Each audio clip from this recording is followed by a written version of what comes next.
Fala galera do meu coração, como é que vocês estão? Professor Almir aqui mais uma vez para mais uma aula de geografia nossa marota, daquele jeito. Só para lembrar um pouquinho, na aula passada a gente estava falando de Ásia, tá? Continente asiático. Então, conta aqui relevo e civilizações, olha o gago. A gente está falando do relevo e das civilizações do continente asiático, tá bem? Então, beleza, vamos começar a aula de hoje. Quando a gente fala nesse tópico, é bom a gente ter em mente o seguinte, que a Ásia, ela possui formas de relevo completamente diferentes. E são formas de relevo muito diferentes umas das outras, porém estão muito próximas. A gente vai ver que circundam, estão nas proximidades de uma outra forma de relevo. Tudo bem?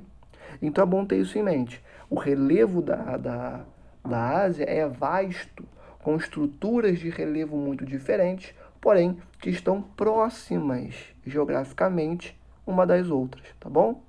E aí o que nós temos? Altas cadeias de montanhas, profundas depressões e extensas planícies. Espera.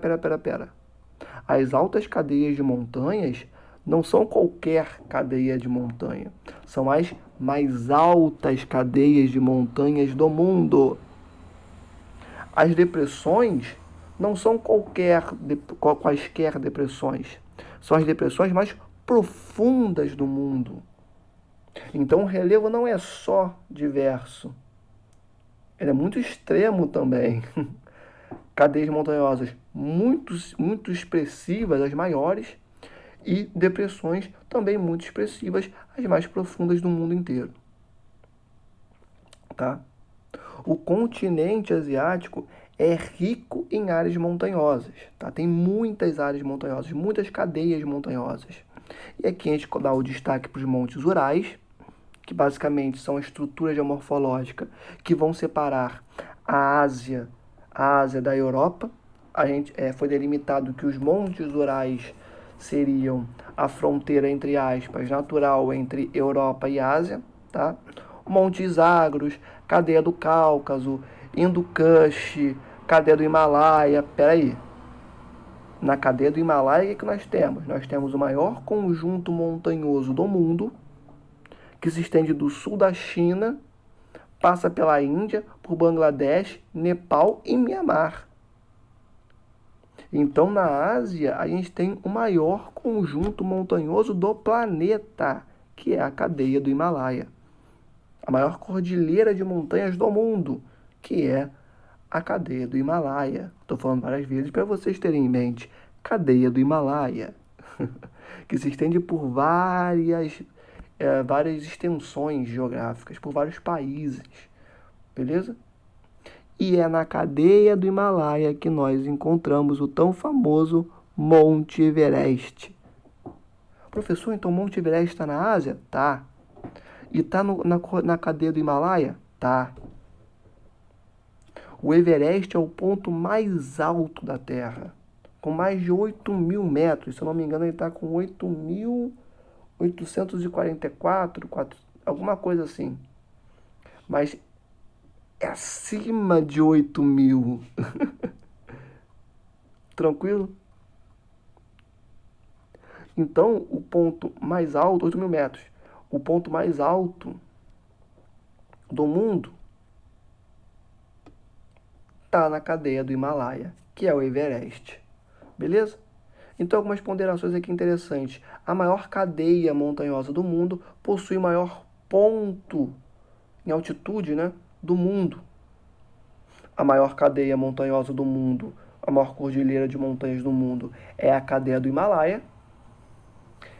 E o ponto mais alto do mundo é o Monte Everest. Show? Onde os dois estão? Na Ásia. Tá? Fica fácil assim de lembrar. No topo das cadeias montanhosas ou nos vales no topo das cadeias montanhosas, saiu errado. Que chato, mas tá, enfim. Era para dizer que entre o topo das cadeias montanhosas nós temos os vales, entre elas.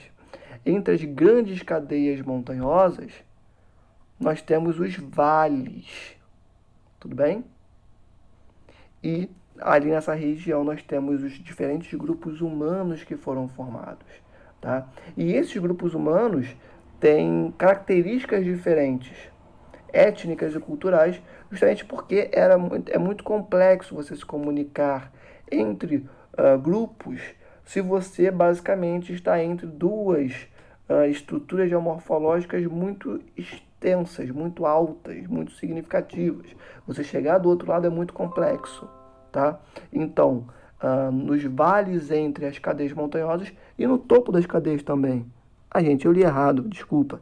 É no topo das cadeias montanhosas e nos vales entre elas que nós encontramos esses diferentes grupamentos humanos que possuem características étnicas e culturais singulares. Perdão, sou míope, passei o olho rápido aqui e só, só, só comentei sobre os vales que existem entre essas cadeias montanhosas, mas também está no topo. Tá? A gente vai ver na questão do relevo que essas cadeias montanhosas são comunicadas com extensos planaltos também. Então, esses planaltos que compõem essa extensão de formações geomorfológicas que se distribuem por extensões muito significativas, nesses planaltos é possível se desenvolver grupamentos humanos, grupos humanos, enfim, até porque planalto no topo ele é mais plano, né?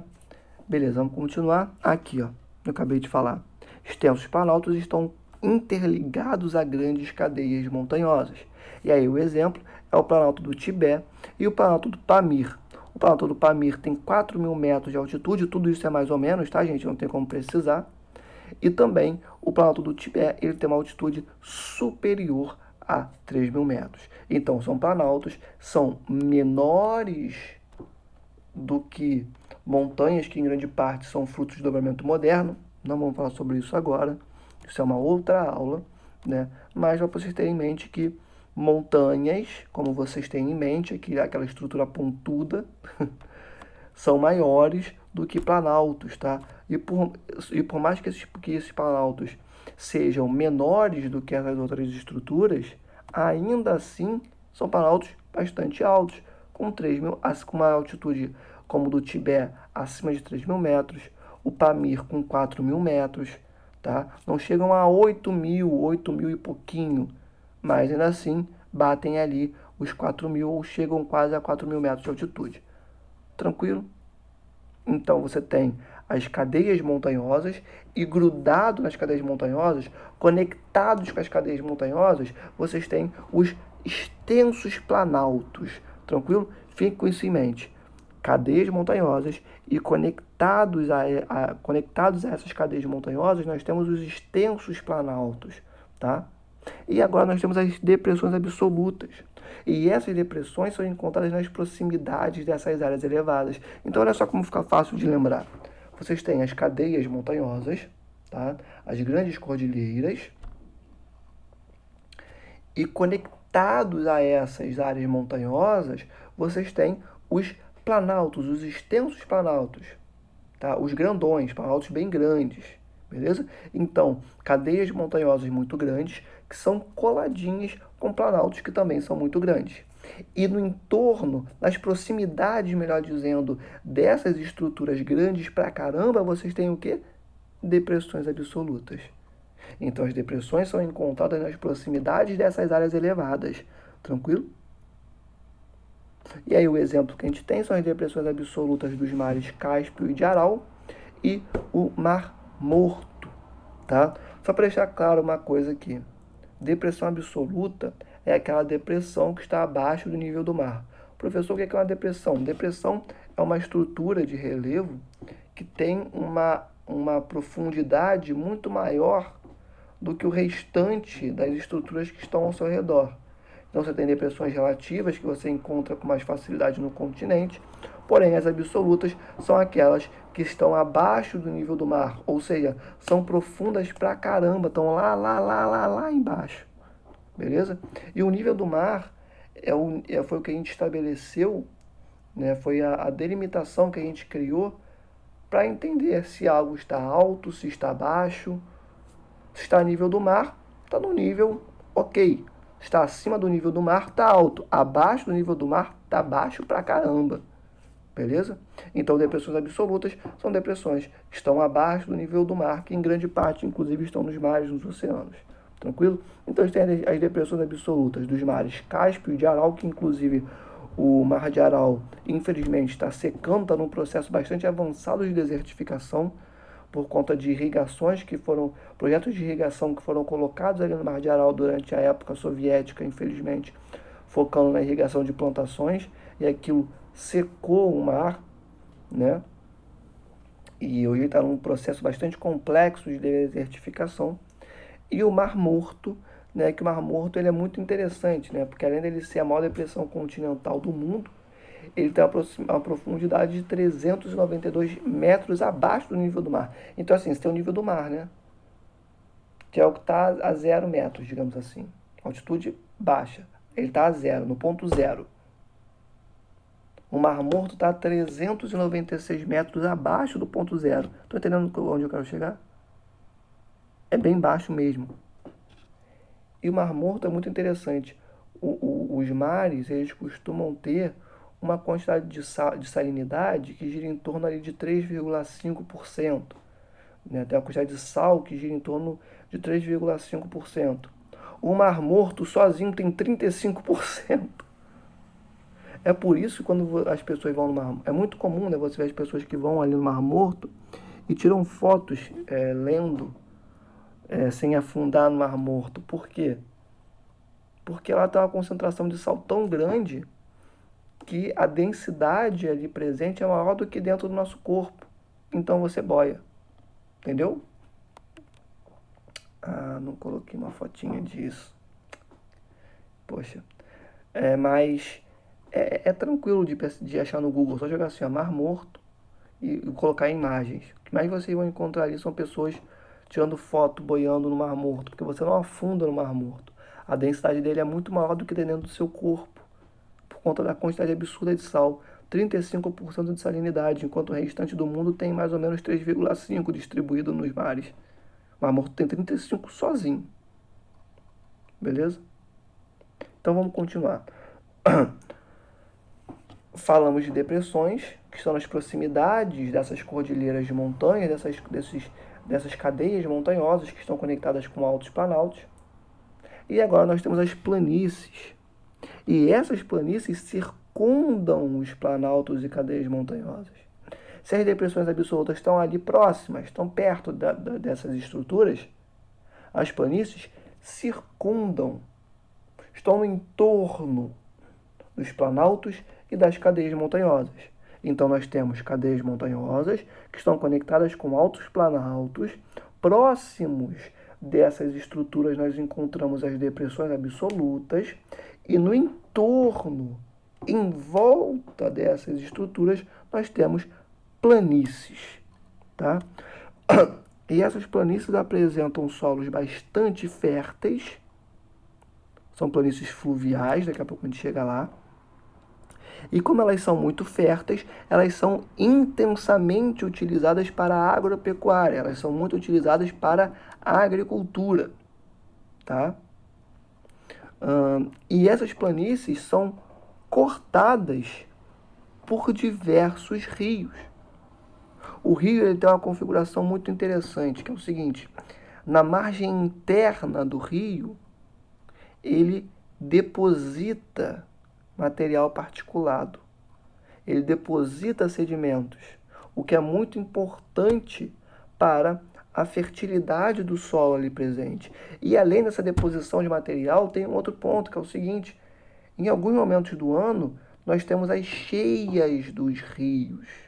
E quando esse momento de cheia se desenvolve, todo aquele material que está ali dentro do rio, no leito dele ou suspenso boiando, é levado para essas regiões que recebem essas águas, porque o rio transborda as suas margens.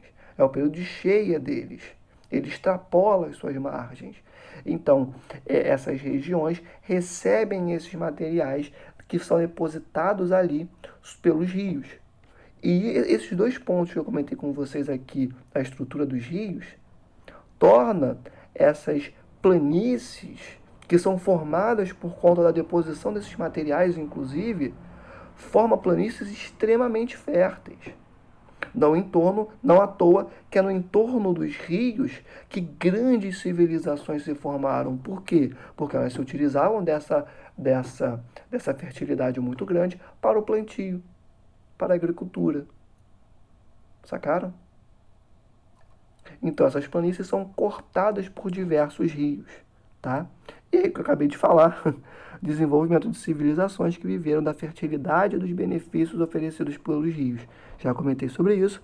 E aí, damos o destaque para as planícies dos rios Amarelo e Azul, beleza? Que o amarelo é o Huanghe e o azul é o Yangtze, que a gente vai ver daqui a pouco, tá? Vamos falar agora um pouquinho de clima. Peraí, voltar, me perdi.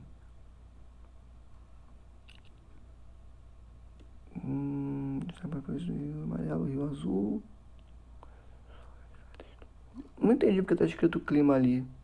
Enfim, depois eu olho. Peço desculpa, gente. Vamos continuar a partir daqui. Qualquer coisa eu escrevo ali uma nota de correção na plataforma. Mas vamos continuar com o que a gente tem aqui. Vamos lá. A presença de um dos solos mais férteis do mundo, que é o Loess. O Loess é um tipo de solo que ele é muito conhecido no mundo por ser muito fértil. Por quê? Por conta dessa configuração que a gente acabou de falar aqui. Deposição de material, as águas extrapolando as margens, enfim, tá? É por conta dessa configuração que a gente tem esse Loess ali tão presente. E ele é muito usado no plantio de arroz. Temos alguns países, inclusive no Japão, que a parte da agricultura, ela em grande parte é focada na plantação de quê? Em arroz. Beleza? Então, nas regiões que possuem esses solos mais férteis, o solo do tipo Loess, nós temos uma grande presença do plantio de arroz. Estou pensando naquele clima ali jogado, aleatório. A gente falou de clima da Ásia na aula passada. Por que aquele clima? Não entendi. Tá. Buguei na hora de fazer. Agora a gente vai falar um pouquinho da planície da Manchúria. Beleza? A planície da Manchúria. Entendi. Isso aqui, gente, desculpa. Entendi, desculpa. Desculpem o professor de vocês. Tá? Eu sou míope. Fiz isso à noite. Então, perdoem, por favor. Destaque para as planícies dos rios Amarelo e Azul, Huanghe e Yangtze. Ali era para estar escrito China. Só que eu confundi e acabei escrevendo clima. Desculpa, gente. É China, tá? Só para deixar claro que esses rios, Rio Amarelo e Rio Azul, que são muito importantes, eles estão presentes no território chinês, tá bem? Vamos continuar de onde a gente parou. Então aqui eu olhei para a planície da Manchúria e lembrei. Então aqui um destaque para a planície da Manchúria, que inclusive fica na porção nordeste da China, tá? Nós temos um intenso processo de urbanização ali na Manchúria, e a Manchúria ela é tradicional pela presença da cultura de arroz, leguminosas, frutas, e também por ter grandes jazidas carboníferas e de ferro, o que inclusive justifica a ocupação japonesa lá atrás. Século XIX, início do século XX, o Japão ter tentado conquistar essa região várias vezes, ter conseguido, depois ter sido expulso, enfim. A ocupação feita ali na região da Manchúria é justamente por conta dessa grande presença de jazidas carboníferas e de ferro, tá bom? Um outro destaque é para a planície indo-gangética, né, que é o berço da civilização hindu. Deixa eu apertar aqui um negocinho. Aqui, ó, mapinha do relevo da Ásia. Olha o que nós temos aqui, ó. Essas porções mais amarronzadas são que possuem a maior altimetria. E de que eu estou falando? Das grandes cordilheiras que estão conectadas com grandes planaltos. E o que está de amarelo em volta é justamente o que tem uma altimetria menor, ou seja, depressões absolutas e planícies. Como a gente consegue ver, as regiões de menores altitudes estão literalmente muito próximas dessas regiões mais altas, no entorno ou nas proximidades dessas regiões mais altas, como o mapa nos mostra. A planície indo-gangética No mapa que eu pus aí para vocês, que inclusive eu tirei do livro de vocês, está escrito como planície Gangética, planície do Ganges. Acho que está escrito planície do Ganges, eu não estou enxergando aqui. Enfim, você pode chamar das duas formas, tá? Planície do Ganges, por conta do rio, ou planície Indo-Gangética, tá? É a mesma coisa, é o mesmo local. Pega um pouquinho ali do Paquistão, um pouquinho ali do Oriente, de outras porções do Oriente, tá bom? Vamos continuar. Essa região ali, ó, que está ali no norte da China, bem, se vocês não conseguiram enxergar ainda, está escrito assim, bem grandão, Himalaia. Embaixo tem uma outra coisinha bem pequenininha escrita, que é basicamente a planície Indo-Gangética, tá bem? Ela abrange ali as regiões da Índia e do Paquistão, tem terras férteis e planas, não à toa foi o berço da civilização hindu, fértil e plana, cenário perfeito para você se estabilizar e criar uma civilização milenar como é a hindu, né? E é uma região cortada pelos rios Ganges, tá? E rio Indo, por isso que é planície Indo-Gangética, para poder fazer referência tanto ao rio Indo como ao rio Ganges, só que alguns colocam só a planície do Ganges por conta de darem maior foco ao Ganges, enfim, que tem um valor cultural e também de extensão, pensando na vazão dele, que é mais significativo. Mas o Indo também é muito interessante, muito importante para essa região, tá? Então a porção Indo-Gangética tem essa configuraçãozinha e é lá que nós temos a presença de alguns dos maiores aglomerados populacionais do mundo, Nova Delhi e Calcutá, beleza? Então nós temos duas grandes aglomerações populacionais do planeta nessa região, tá? Plano, fértil, perfeito para colocar uma civilização, por mais que não seja tão estável tectonicamente não, tá? Encontro de placa tectônica, a formação do Himalaia, não é tectonicamente estável não, mas é fértil e é plano. Já foi o suficiente para criar uma civilização milenar. Hidrografia. Multiplicidade de rios. Tem rio pra caramba na Ásia, pra caramba a beça, tá? Que foram utilizados ao longo dos milênios por diferentes sociedades que promoviam que promoviam um uso bastante complexo, robusto das águas, tanto para se utilizarem para atividade agrícola, tanto também para poder se deslocarem dentro desse território e escoarem produtos também.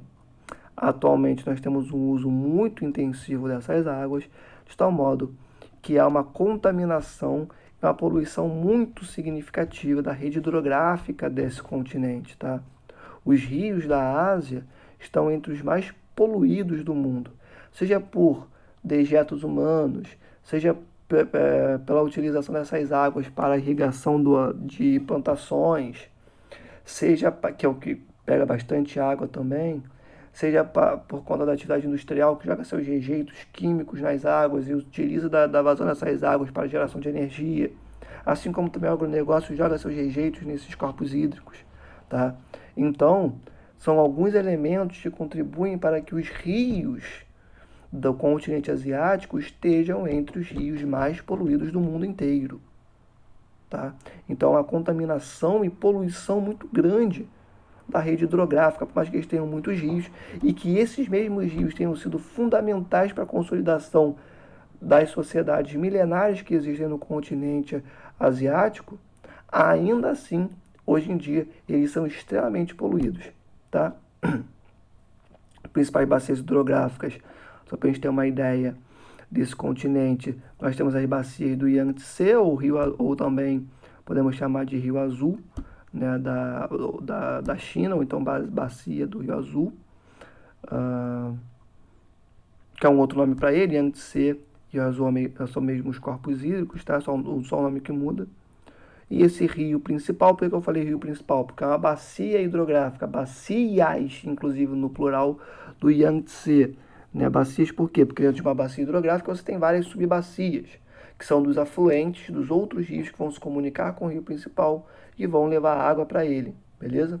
Então são bacias do Yangtze, que ficam na China, não clima, China. Desculpa. E o rio principal, que é o rio Yangtze, ele nasce no Planalto do Tibete, Sempre bom lembrar disso. A nascente de rios sempre estará em regiões altas. Se o relevo da Ásia é constituído por grandes sequências de montanhas muito grandes e que estão conectadas com planaltos muito expressivos, muito altos, muito grandes, as nascentes dos rios irão nascer ali, irão começar a se desenvolver ali, estarão postas ali. Tranquilão? Então o rio principal, que é o Yangtze, nasce no planalto do Tibete e deságua lá no litoral chinês, tá?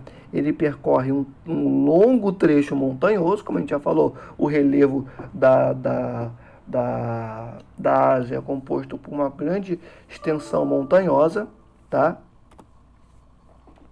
E esse longo trecho ele percorre esse longo trecho montanhoso, onde é aproveitado para a produção de energia. Por quê? Porque se o rio passa por uma região montanhosa, as quedas dele vão ser muito interessantes para a utilização de geração de energia e por hidrelétricas. Tudo bem? A queda d'água é muito forte. Se a queda d'água é muito forte, é bom para a geração de energia. Então, todo esse trajeto do Yangtze, desde a sua nascente até a sua foz no litoral chinês, é muito importante para a utilização na questão da produção de energia. Tá? E o Yangtze espalha suas águas pela vasta planície litorânea. Né?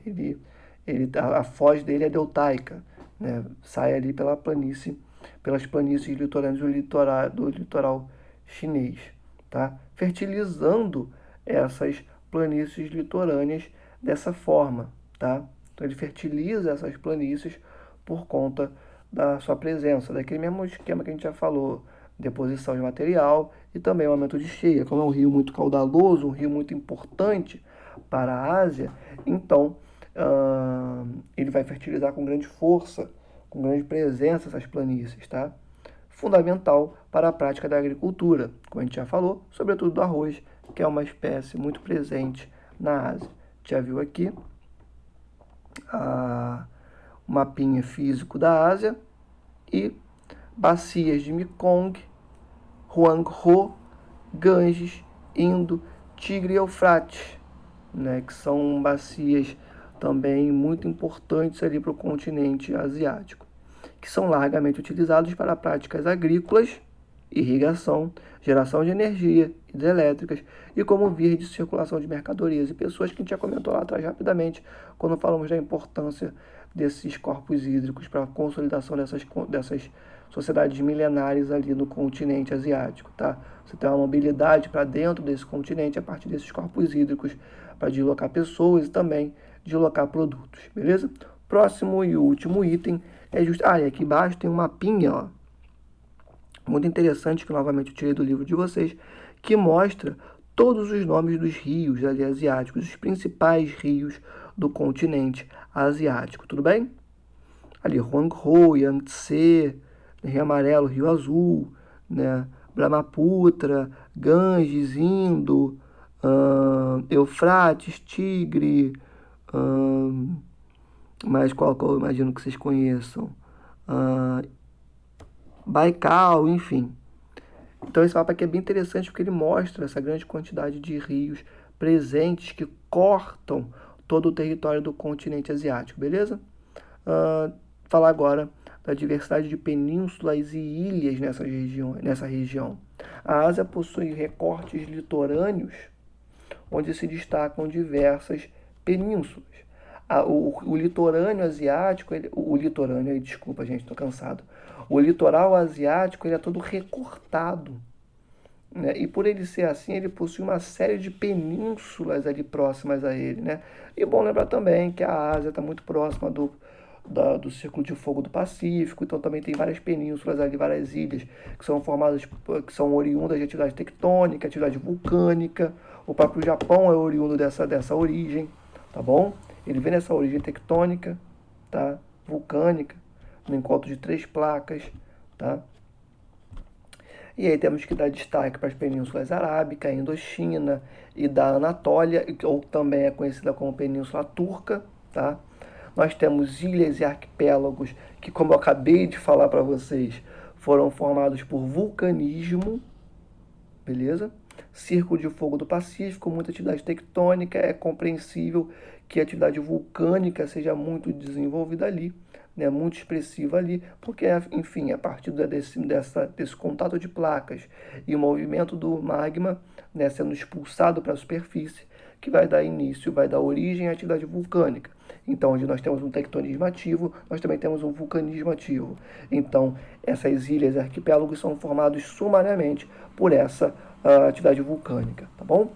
E sujeitos a terremotos e tsunamis, obviamente. Se é uma região de uma intensa atividade tectônica, óbvio que vai ter muito terremoto e muito tsunami. Tá? O tsunami de 2004, que avançou sobre várias regiões ali da Ásia, aconteceu por conta de um choque de placas tectônicas. Tá? Maior ocorrência no sudeste asiático, como a gente consegue perceber aqui no próprio mapa, está mais próximo ali de algumas porções ali do Círculo de Fogo do Pacífico. Tá? E aí, algumas informações para vocês. A Indonésia tem mais de 13.700 ilhas. As Filipinas possuem mais de 7.000 ilhas. E o arquipélago japonês tem mais de 3.000 ilhas. Pra vocês terem uma ideia, quando a gente fala de diversidade de penínsulas e ilhas, é porque tem uma diversidade monstruosa de ilhas nessa região. Beleza? É isso, gente. É isso, gente. Essa foi a nossa aula de hoje. Foi rapidinha, que bom. Tentando ser um pouco mais rápido. Essa foi a nossa aula de hoje. Espero que vocês tenham gostado, tenha sido instrutiva, bacana. Terças e quartas, plantões, de 9 às 12. Qualquer coisa me procurem. Estou aberto a ajudar vocês a qualquer momento. Posso demorar a responder se não for terça e quarta, né, nesses horários. Mas eu vou responder em algum momento. É isso, gente. Tamo junto. Sempre se lembrem, tudo fica bem no final. Tudo vai ficar bem, tá? E se protejam os seus, fiquem em casa, tá? Qualquer coisa, me procurem, tenham qual é a sua dúvida. E é isso, gente, tamo junto. Valeu, beijão no coração de vocês.